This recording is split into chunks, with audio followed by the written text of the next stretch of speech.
Are you struggling for consistency in your sim racing? Does your iRating look like a roller coaster? If so, we have good news for you. The way to get more consistent is to first understand what you're doing differently than the professionals. And VRS is the answer. With our competitive subscription, you will have the telemetry, setups, tutorials, and everything else you need to fully analyze your driving. Our data packs and the ability to compare your driving with the best in the world will show you exactly where to adjust your inputs, change your driving line, and shave seconds off of your lap times. And our powerful and precise Direct Force Pro wheelbase and precision pedals are being used by some of the world's best drivers. All these champions agree that VRS hardware is not just the best on the market, it's also priced well below the competition. So if you're looking to upgrade to direct drive and the best pedals in sim racing, VRS is your answer. If you want to get better, get faster,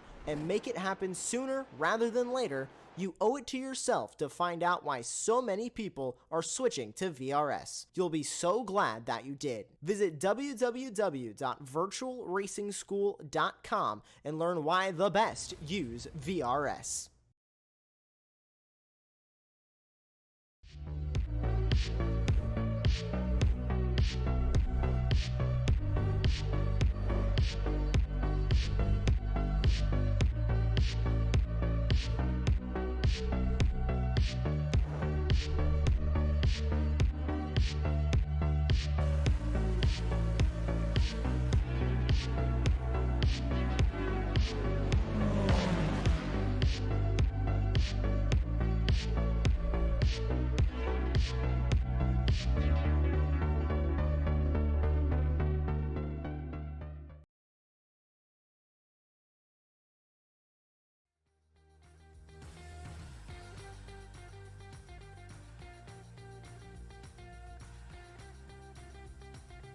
Howdy, howdy, howdy, and welcome to the iRacing Formula 3.5 Championship here at Barcelona.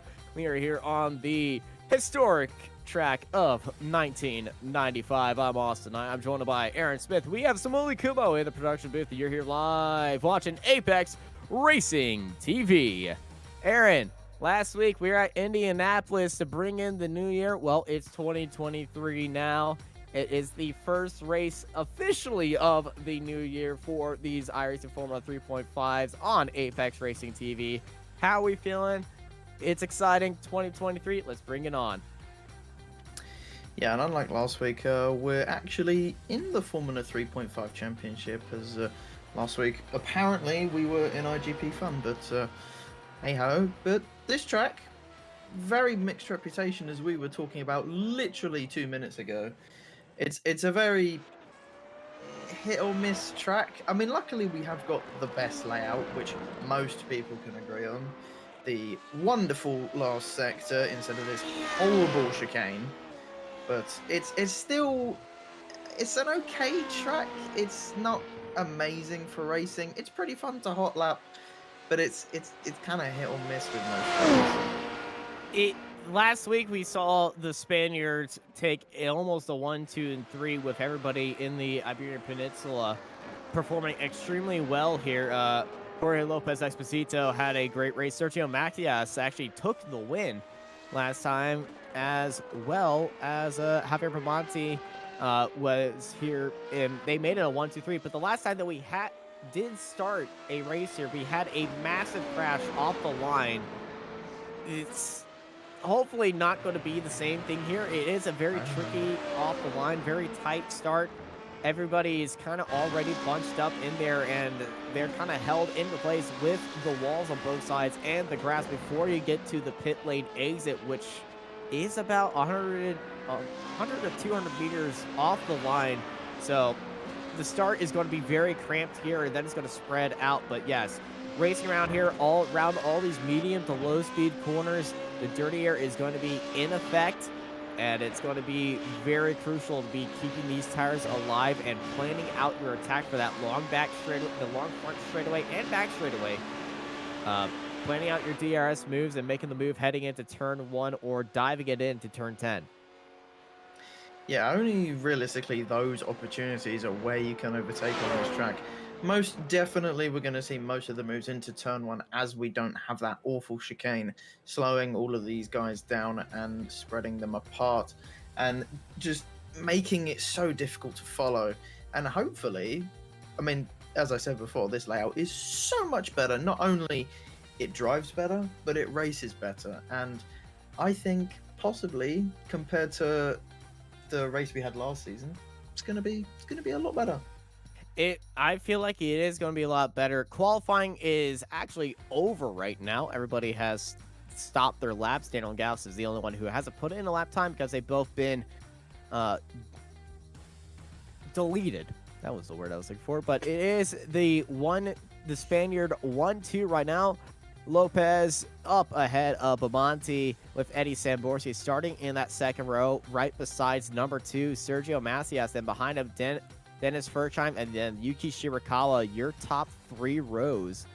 And these top 3, look how these top 3 rows, the top 6, looks how close that they are. 124.311 provisional pole all the way down to Yuki Shirakawa, separated just by 0.2. It is a very tight race up front, but between these top 6 drivers, it's going to be a lot of fun off the line. Here's your starting grid. Jorge Lopez starting up on pole for Karuma Motorsports, followed by Javier Pamonti, Eddie Samborski, Sergio Macias, Dennis Furchheim, Yuki Shirakawa, Eric Royzemaisky, Johan Gearbal, Mark Ponick, Omar Baja, John Owens, and Jay Lawrence in 12th place. Behind them, it's Jamie Byrne, Dennis Cornu, James Byrne, Valerio Tavares, Yaya Ennis Anakin, Luke Brucker, Gerhard Rotz, Takashi Shinodi, Adam Whitworth, and Daniel Gauss at the end of our 22 car grid here at Barcelona 1995.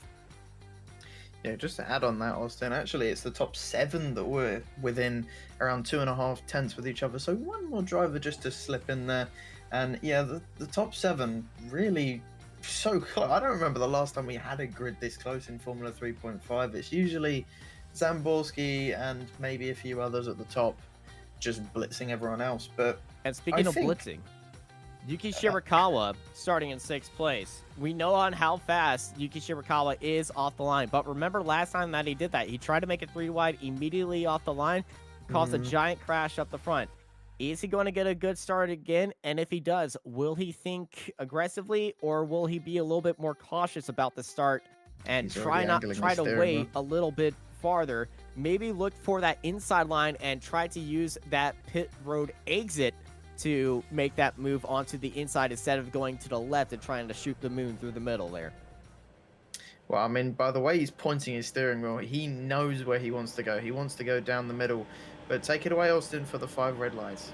We're here. We're live. It's time to go racing as we are green here at Barcelona. And it's an amazing start by Eddie Samborski, who makes it 3 wide. Yuki Shirakawa looking down to the inside, almost making it 4 wide right there. He had to get off the brakes, but Eddie Samborski goes all the way from 3rd place to the lead into the first quarter. Eddie Samborski into the lead. Sergio Macias and Jorge Lopez going side by side with each other. Javier Pamonti, a little bit of locker right behind, and we got a car spinning around in a big crash out of turn 2. Yeah, I think that was a pole sitter just losing it on the exit of turn 2 and a few others. We were saying the top 6 were going to be so close, and yet 3 of them are already down in the bottom 5 now. That is incredible, just bad luck from all of them. And it was Javier. Javier who lost control. And there is Jorge Lopez, the only one of our leaders, our pole sitter, all the way down in 20th. A super unfortunate moment right there. I guess being overtaken that early on has caused a big incident. Speaking of big incident, that is Valerio in the wall at the very easy spot to lose the car. And who's got to watch out that, and another collision. But here is the replay of Jorge Lopez. His surprise overtake by Sergio down to the inside. He's caught that inside curb, and that is just so cruel right. Oh my gosh. That is so cruel right there.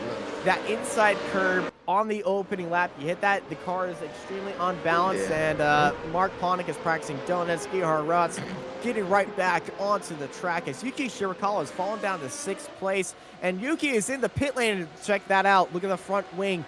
He was affected by that crash that Jorge had, because off the line, off that start, I think when his car shot to the right, that's where Yuki was. Yeah, it wasn't as bad as it was last season, but it was close. It really wasn't. It was very unfortunate. clean. It was unfortunate for a lot of the drivers. There wasn't a big incident to start it off, luckily, and we had an amazing start off the line by Eddie Samborski. I was not expecting Eddie to do that start off there, but he made that work, and we got a good top 3 fight. The 2 Spaniards versus the American here, Eddie Samborski, Sergio Macias, and Javier Pamonti right behind him. Bit of a shame though. We had our top 7 within 2 tenths, and now only 3 of them actually left. But look at Massive Omar shame. Baja and John Owens, plus 6 spots already. They're in the top 6 right now, and they are really going. They're really happy about that.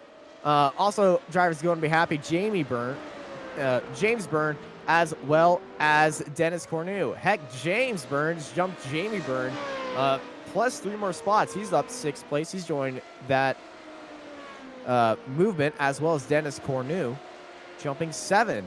Biggest mover is Takashi, up 8 spots, as well as Daniel Gallus. Gallus, though, did not put in a valid lap time in qualifying. Look at this train we got down that front straightaway.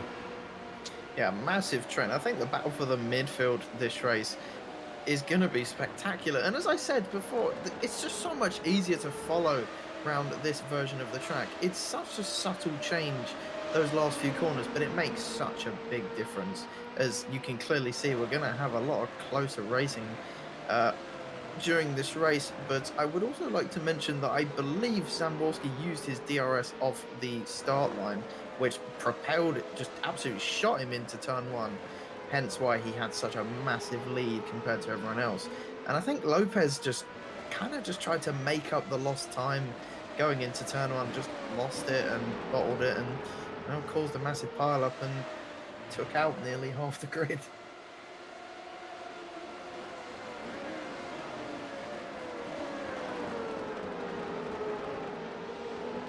We are continuing going on. We are looking at Johan Gibral in 6th place, under pressure by Dennis Cornu, trying to chase down John Owens up ahead of him, but the 4th and 5th place drivers pulling away as we're looking at that final turn right now. So far, so fast. You have to actually lift off on these cars.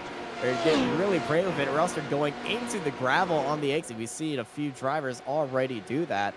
And that is a very unfortunate issue if you get out that wide, especially if you're trying to go onto a run, and especially if you have a car right behind you. I'll give them all the more reason to try to overtake you heading into turn 1. Yeah, even though this layout is better, off-track might be a bit of an issue as these guys try and edge out every single piece of tarmac that they have available to them.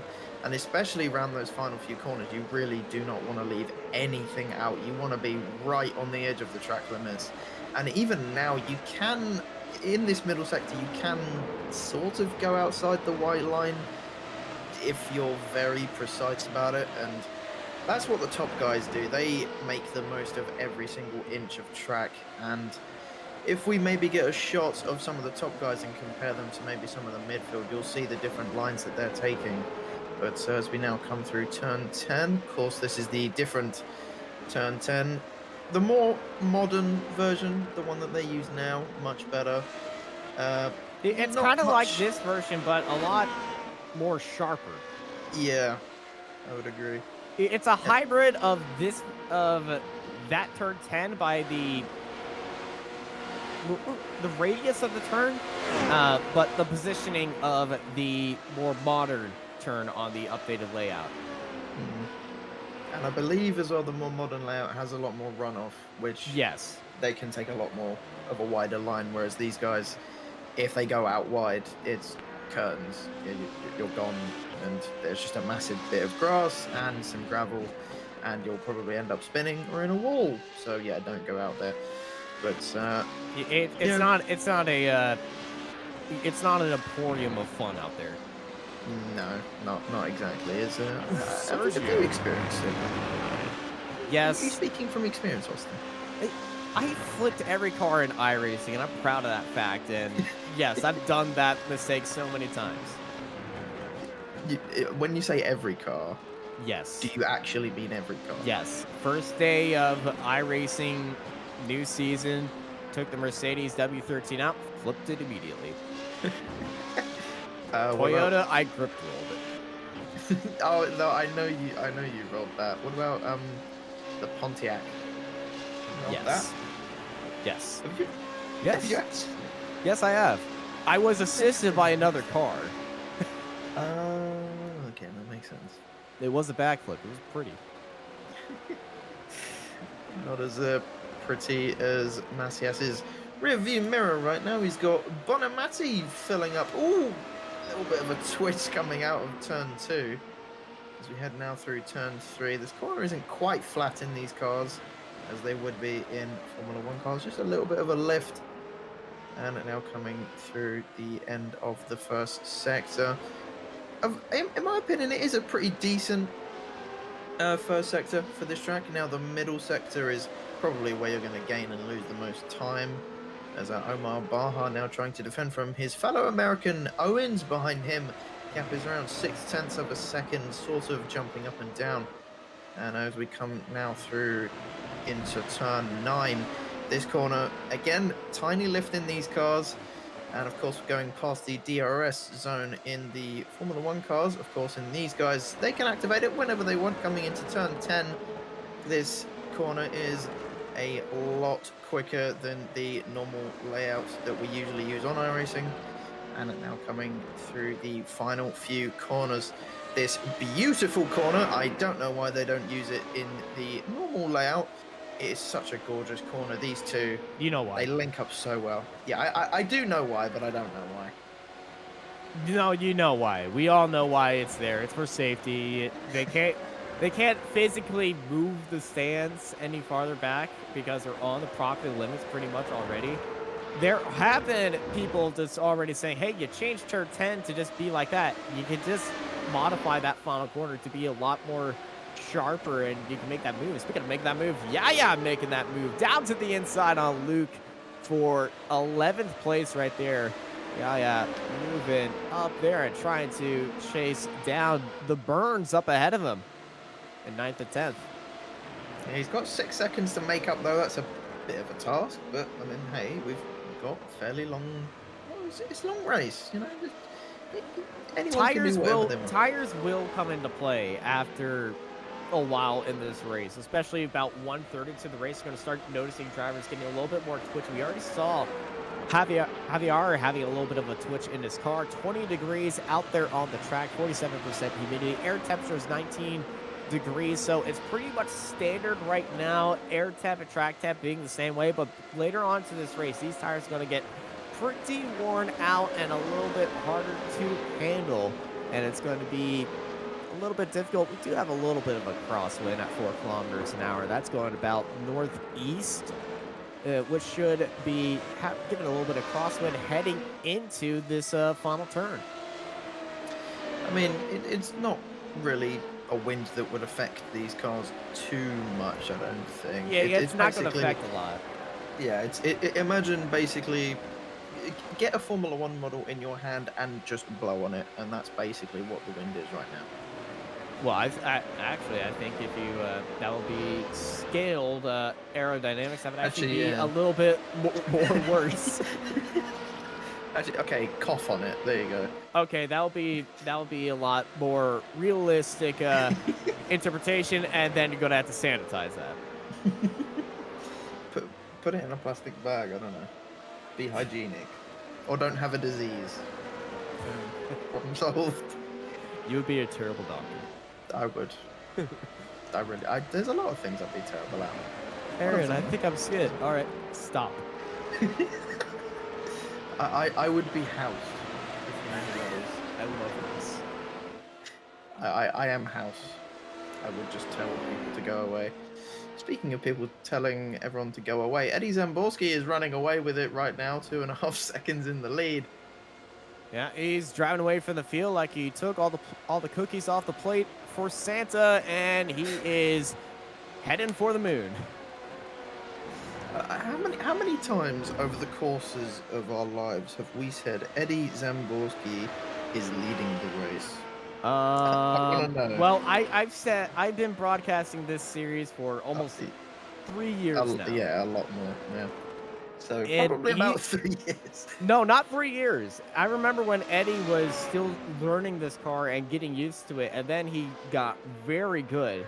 And I would say for roughly, so each season is made up of 12 races, and about 6 seasons he's been in the contention for the lead. Well, it's probably like a year and a half. About 75 times I've said Eddie Zamborski is leading and pulling away from everybody else. Ooh. That streak will continue. Actually, wait, no, it won't. I just remembered. If you know why I've just remembered something, because that's unconfirmed. That's unconfirmed. Okay, well, but I understand what maybe. you mean. Yeah. Okay. I don't know if I'm allowed to bleep. You're not. Out. Okay, I'm not going to. As Baja under pressure by John Owens right now. Owens in the perfect opportunity to go for that move. Activates DRS. Thankfully, he's actually colored his DRS flap for us. That you actually no, you can still see through it. He has not activated DRS, but I can see he's colored his DRS flap, and it's a different color than everybody else is, as it's not standard black that everybody else has their wing at, but you can actually color that in your paint editor, and it's very useful if you're a broadcaster. You can tell, oh, he's got the DRS activated. The DRS in this car, it's not like normal DRS where you would see, it's not like DRS that has been popularized by F1 where the entire rear wing drops out of existence. No, the rear wing stays it doesn't up. reduce drag. No, it does reduce drag. Well, not in the same. It doesn't reduce drag in the same Formula 1 way. It actually stalls out the rear wing, kind of like the F-duct did, and it goes faster in a straight line. As this is Jamie Byrne going pretty slow in a straight line. What has happened here? Well, let's take a look. We're coming up to, I believe this is turn 8. And I'm going to guess he just runs a little bit wide. No, it goes, just carries a little bit too much speed, a little bit too much mustard right there, and loses the back end, locks up the brakes, and continues on. But now he's under pressure by Enes Antkin behind him, and Antkin 2.4 seconds now. And comparing the last laps, they're very similar, but Yaya is a little bit slower on the pace. But this is going to be a big gain for him, especially when Jamie is going to have to be worrying about his tires throughout the day. Yeah, he has sort of just ruined his tires, locking them up. You don't quite get the same effect as you do, say, in R-Factor 2, if you lock up your tires, which I wish they did, because R-Factor 2's tire model do not bring up glorious. Yeah, I like the tire model in that simulation. Do not bring it up around me right now. I'm still a little bit mad. Wait, why? You know why. It's the reason why this is the iRacing Open Wheeler Formula B. Oh, right. Okay, no, I understand now. You know why. Yeah. We're not allowed to say it now. You're laughing at my expense, and I totally agree why you're laughing is silly. But you have to agree, it's silly. It's silly. It's silly. It's silly. The tire model's great. It's silly. I love it when I lock up and my wheel wobbles for the rest of my life. Do it in real life. It sucks even more. I have ABS. I don't even know if I didn't have ABS. Could I lock up my Fiesta? I don't know. I could take ABS off and try. Yes, you can. How have we gotten onto this topic? You brought it up. We saw Jamie lock up, and then I was like, I'm glad this isn't R-Factor 2. Well, it would be a lot worse. It would be a lot worse. I do think a time model update would, still be in need. John almost trimmed the grass right there on the outside, but he's really closed that gap now. to Omar. Last lap between these two is nearly identical. From their fastest lap to their last lap, they're both separated, I would say, by just a couple hundredths of a second. Yeah, it's very, very close between these two. I don't know if they've used... Well, obviously, we have no idea how many DRS activations they've used. I wish we did have that kind of Usually the information. drivers wait towards the end. That has become the main strategy, but for more of these attacking aggressive drivers, they like to use it when they can. But like drivers all the way on their own or in a battle, they just wait towards the last moments. And I believe both of these drivers will be using their DRS at the last moments because it's the perfect attack and defense strategy. Just all at the end, just go. Some drivers like to use it off the start, get a better off the line, but it is a little bit risky because you might have to get off the throttle and turn off DRS heading into turn 1, or just in case everything gets a little bit crowded. We saw Samborski, you said he did use his DRS off the line to gain that spot, gain that straight line advantage, which I think he did, and only in the front, I would say that is a valuable option. Other than that, unless you're trying to build a gap, or it is a extremely tight fight and you just want to get this fight as over with as possible, or continue to keep the guy behind you, it's not a viable option. Yeah, in my mind. Ooh, that was a little bit spicy if you were John. Kid, they only have 8 activations throughout the whole race, so they do have to play a little bit with strategy, decide when and how they're going to use it, whether they're going to try and catch up to someone, defend from someone, overtake someone. Oh my god! That is the tires coming into play right there. Out of nowhere, rear end steps out, and unfortunately, John Owens has spun. He's caught the spin right there, but he's down to 7th now and behind Dennis Cornu. We were going to get such a good fight for 4th. That was a sudden loss of control right there. Yeah, that's why it caught me a bit off guard. That's why I was like, oh, because I know there's a bump in that transition, but he was nowhere near that bump. Well, we're going to get a replay thanks to Samuli's lovely broadcasting work. And yeah, the car grips and then just stops. Yeah, that's the best way I can describe it. The car just stops. That's really strange. It just said nope. Like, all right, this is good. I'm gonna head out now. His tires became that SpongeBob meme. it was just sort of, he got on full throttle, the car gripped, and then ungripped. That was the weird. I'm gonna be honest. That is the weirdest spin. Usually, you can say, oh, he's just throttled up, but at that moment, it just kind of it just stopped. It just didn't want to go. The car went. No. That's pretty much what the car did. Is it gonna do it again? No. He's taking that a lot easier this time. Yeah, you could tell he was a little bit more careful through there. Once you have an issue like that with these cars, they're kind of finicky. They're, I would say, one of the least updated cars in iRacing. Oh yeah, 100%. Like, this car hasn't been updated properly for. Oh god. I would say 2 years. it's about the same updated consistency as the roof. Yes. I forgot that car was even in the game. Oh my god.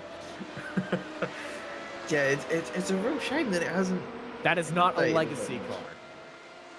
Is it not? I think the roof was just made a legacy car.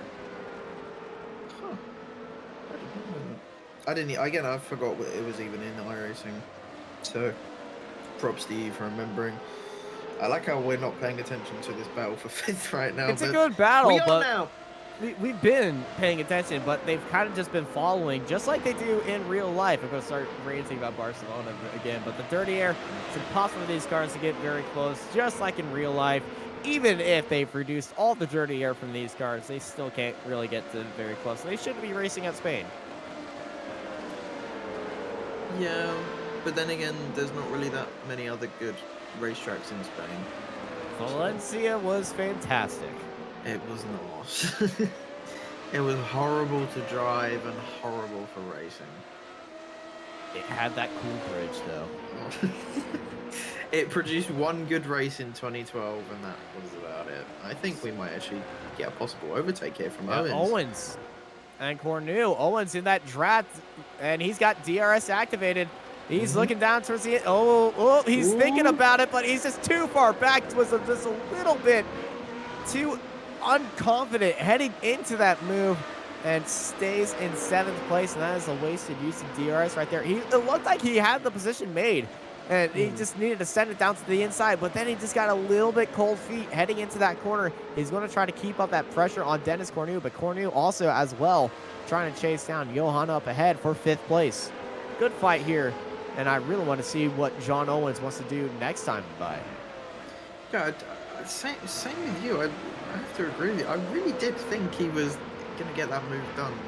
I mean, if I was in his position, I would have just sent out the inside into turn on and probably caused a massive crash. But hey ho, we're both different people, and he's probably going to follow him through this last final sector again. As Austin was saying, the dirty air is pretty shambolic. And I was talking about, I also forgot to mention the other track in Valencia. No, there are 2 Valencia tracks. Is there? Yeah. I knew there was a street circuit, which doesn't technically exist anymore. Ooh, that's... And there is a purpose-built circuit on the outskirts of Valencia that Formula E likes to test at. Oh, yeah, I forgot about that. And because this is Jamie Byrne. Big slide out of that final corner. And that is definitely not a tribute to Ken Block. We really had to bring them back. Anyway, again, this is going to be a very weird spin because I believe this... Oh, no, he lost it here. Lost it off the exit. And then he loses it again. Yeah, that's... Just, the tires are all... Oh, okay. Yeah, he's already losing it heading through that corner. I'm sorry, I can do nothing but laugh. That's quite humorous. He was trying to turn in and just get back up to speed, and the rear tires are just pretty much still overheated. He's trying to get traction out of 2 ice blocks at the back of his car. Yeah, just gave it a little bit. Tree sliding. Yeah, he just needed to take a bit more care, which he is now, and hence why he's still on the road. And speaking of people who definitely are on the road, Owens is still trying to fight Cornu for 6th place. He hasn't really gotten any closer on this. Oh, right ahead, big spin! That is Johan. Out of the final corner, too much mustard off the exit. And I think he might have caught a little bit of the gravel on the outside. But that is a heart and mouth moment right in front of you. Seeing this car spin in a 3-car fight. He's hit that inside curb, and he's already lost it off that inside curb. Then right in front of you. Cars, oh no.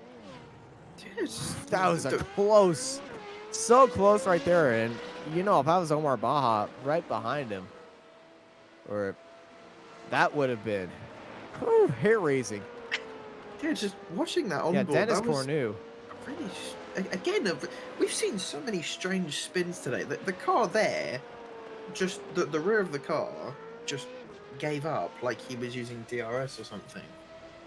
You know, that could have been an explanation. He probably got DRS on just a little bit too soon, and the sudden weight transfer from, you know, balance to just no. He probably just a little bit too anxious to get on that DRS button. It's so easy to do, and we'll explain that. But I think he was already spinning heading into that corner, so I don't think it was that. But it could be a explanation for that happening. Whenever I get on DRS on this car, on that back straightaway, on the front straightaway, I do that so many times. I delay my DRS activation because I know I've been a little bit too anxious on the DRS button before, and I have lost it so many times. And it's weird that we do that, because we do it when we're in the F1 car as well. But realistically, it gains you very little time doing that. And it's such high risk, like activating it halfway through the final corner. Everybody here is a race car driver. We like to push the limits. That's true, and again, I would do it as well. And Here we speaking go. someone Speaking who's of gonna do Jamie it, Bird. Oh, no.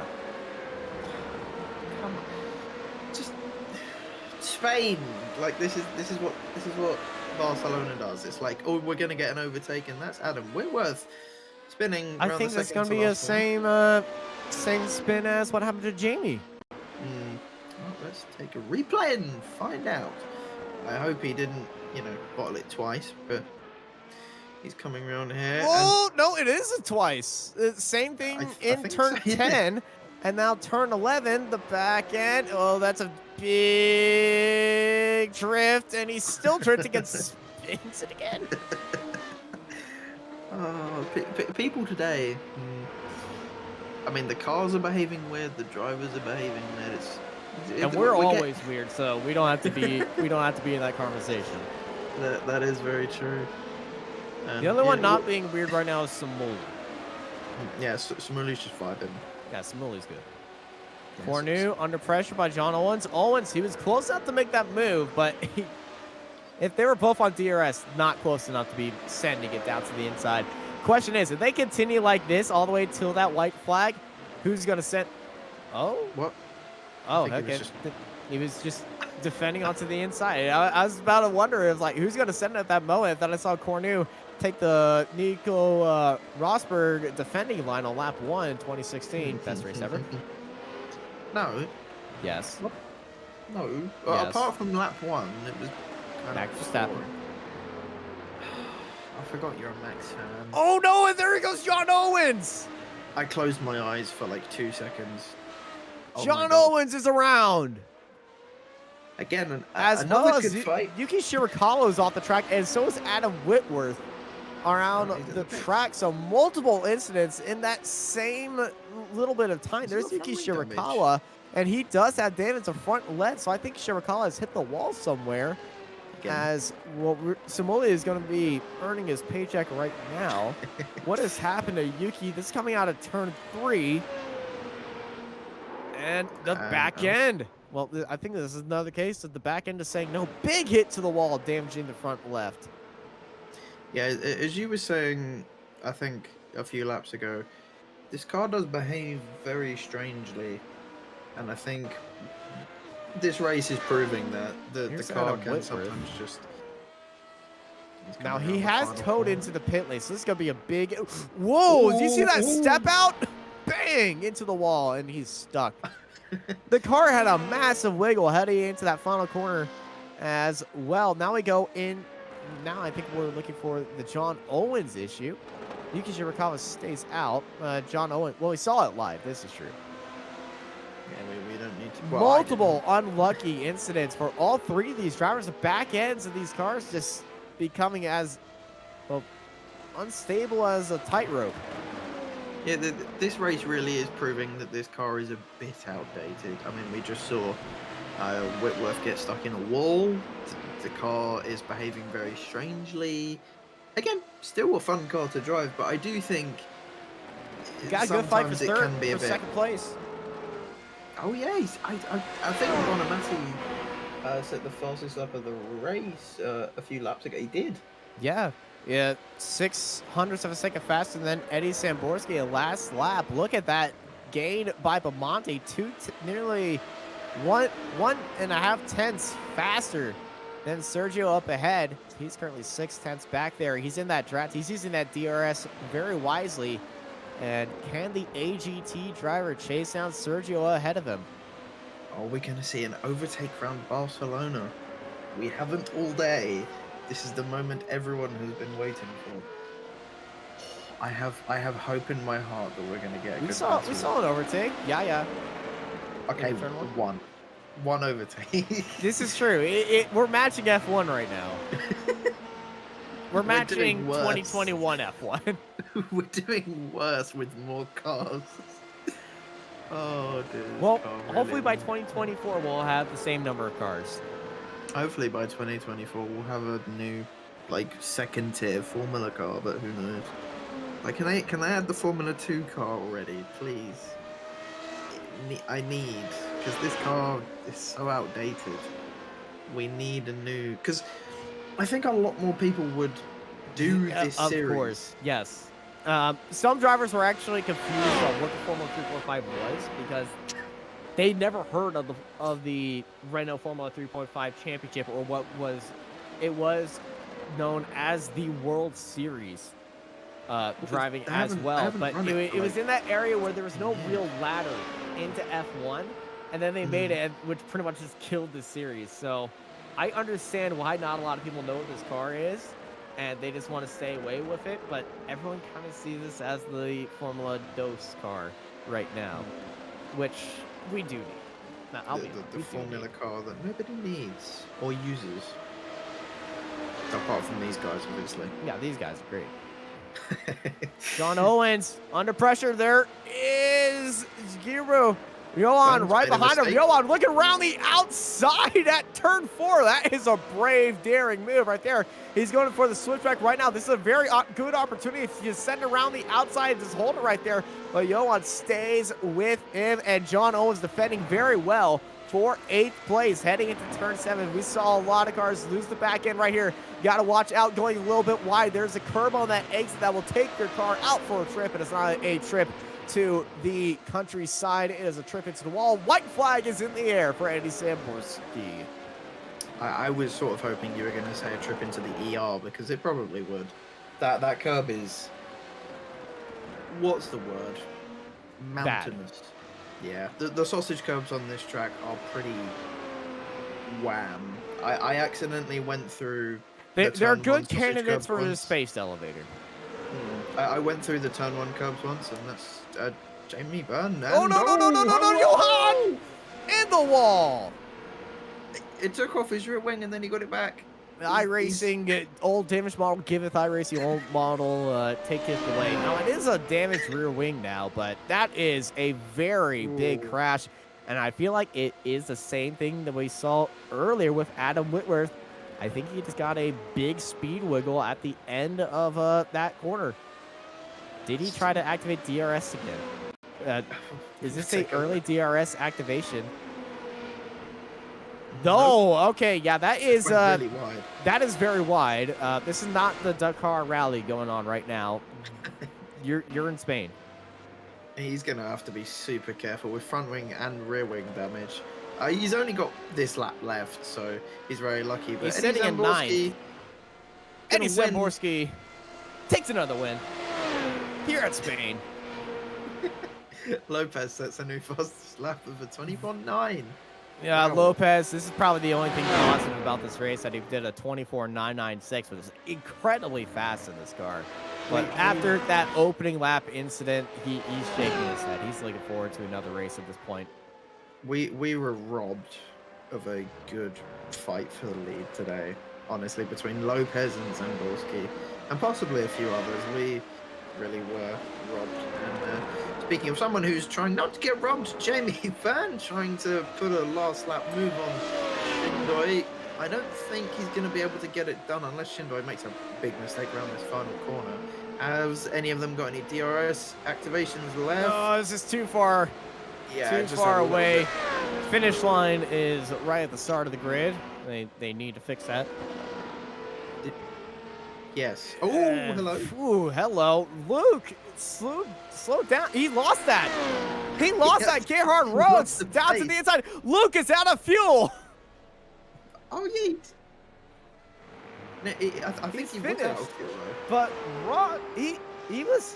Luke lost that off the line. Gerhard beat him heading into the finish. Dude, his last lap was incredibly... It was incredibly slow. His lap was like a 1 minute 40, so... Well, this is the last lap. Oh, dear. Whoa! Oh, dear. Big hit into the wall to start off the white flag, and now he's down into 14th place. And fast forward into the final corner. He's just trying to nurse that car in. And well, no, this is live, actually. Right. Well, that's unfortunate. That's Sergio right there. This was one of the weirdest races I've ever watched. I'm not going to lie. It was like we didn't really have that much on-track battles. But we had a lot of mistakes. The car being strange. It was very weird. I kind of like. It wasn't straightforward. It wasn't straightforward. I'll tell you that. No, it was very strange. But I liked it. So there you go. It was very strange. It was not the norm. It is a norm finish for Eddie Samborski, taking another win for Ad Blocker, ahead of Sergio Macias, right behind him, followed by Javier Bomate, Omar Baja, Dennis Cornu, Jay Lawrence, James Byrne, John Owens, Johan Gearbal, Yaya Ennis Anakin, Takashi Shinodi, Jamie Byrne, Daniel Gaz, Gerhard Rotz, Luke Brucker, Yuki Shirakawa, Mark Ponick, Jorge Lopez, Adam Whitworth, Dennis Furkheim, Valerio Tavares, and Eric Weisenmeiske at the end of our 22-car grid. Next week, we are heading to Monza, and that racetrack is always fun and a little bit chaotic. I think we might have a little bit of an issue next week as well. Yeah, if I remember where we're going next week, Monza. Monza, yeah, I wasn't paying attention. Leave me alone. Actually, now that I come to think about it, Monza really suits these cars. Yes, they do. Monza is a very fun track around this car. It's just that opening lap one. If you're a fan of sim racing stewards, you've been berated this week of the Monza turn one post, and I feel like they have a dedicated session to just Monza turn one. It's been very crazy in the lower formulas. Formula 4 was just there. Formula 3 was there, I believe, as well. The GT3s were there a few weeks ago, and now the Formula 3.5 is going to be there. It's going to be very exciting. Maybe a little bit dangerous, but it's going to be a lot of fun there at Monza, especially next week here on Apex Racing TV. Thank you, everybody, for joining us here today. I've been joined by Aaron Smith with Samuel Kumo in the production booth. I'm Austin Knight, and I hope y'all have a good night.